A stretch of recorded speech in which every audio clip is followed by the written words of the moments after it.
Ara tothom té rentadora a casa, però fins ben entrat al segle XX la roba es rentava a mà al safareig. Al barri d'Horta, un grup de dones va fer una petita indústria de la bugada.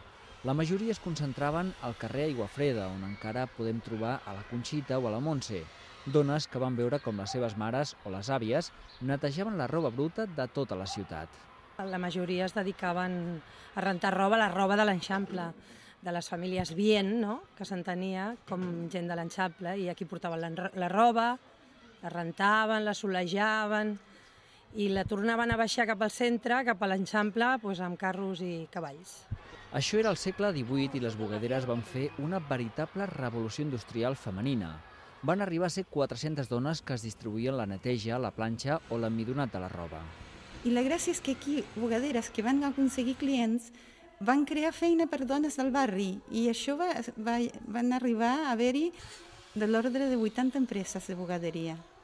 La bugada es va convertir en la principal activitat industrial del poble d'Horta durant el segle XIX. Curiosament, hi havia bugaderes riques i bugaderes pobres.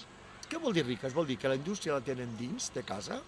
Tenien una clientela rica, més rica, clar, del Passeig de Gràcia, no era de la Diputació, era de Balmes, era del...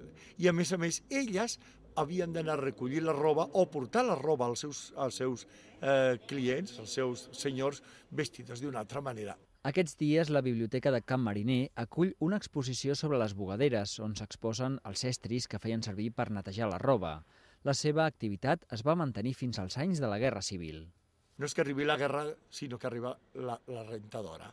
I quan arriba la rentadora, clar, però voldria dir una cosa, les bugaderes d'Horta tardaran molt en acoplar-se a la rentadora, però encara més a nivell industrial, però a nivell personal no acceptaran mai la rentadora.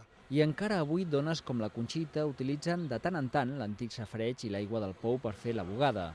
Diu que la rentadora no li deixa la roba tan blanca.